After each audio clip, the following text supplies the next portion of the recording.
Hey everyone, this is Mohit. Welcome back to my channel. Today we are diving into a most important topics in UiPath: variables, data types, and their scope. So these concepts are foundation of any automation, and honestly, they are common across all programming languages such as C Sharp, Java, VB.NET, and many more. So moving on next, now let's talk about data types.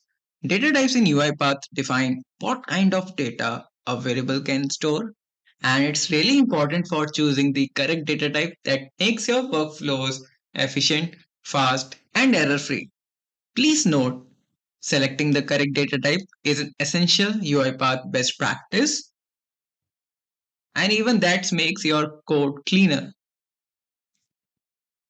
UiPath also provides a wide range of data types that help you to store, manage, and process information effectively. In these examples, you can see very first one, that is Boolean. So this type of data type that only has two possible values, either true or false. Another one is string that can store only strings part or alphanumeric values. For example, your address, that's a combination of your numbers, letters, special characters and all. And very simple example, your first name and last name. So for example, your Mohit space J, that could be the different name, right? Another one is number that used to store numeric information. For example, the value is 10. Another not complex one, that is array. You can make arrays of numbers, strings, booleans, and more. Here we are storing three values like UiPath, Automation Anywhere, and Blue Prism. And second last one is DateTime. As its name says, that enables you to store information about any date and time. And the last one, obvious, we have DataTable that used to store large sets of information just like a small database, right?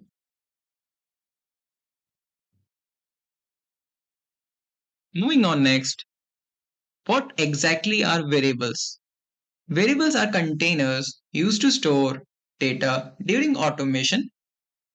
Here we have general rules while creating variables. The very first one is use camel case or Pascal case. Keep names meaningful, and that's really important to make your code cleaner, right?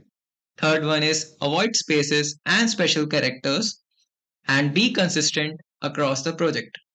For example, if you're working with Boolean value, something that's either true or false, we usually name it as starting with is. Here, example is active. Next one, for a string value, basically any text, we start with str. So good example is str username. Another one is number. So we use it at the beginning, start with int, correct? And that's why number variable may look like int employee number. If we are storing multiple items in an array, we start with ARR. Here you can see ARR RP tools. As an example, for date time, we use DTM. So a typical variable would be DTM created date. And finally, for data tables, which we use a lot in automation, we start with DT. A common one is DT employee data, another one is DT student data, and more. Another one is scope. A lot of people ignore this topic, but trust me, it's one of the most important ones. So let's break it down and understand what scope really means in UiPath. Scope defines where a variable can be used inside your workflow. It tells UiPath which activities can see or across the variable. General rules are keep the scope as small as possible to avoid confusion.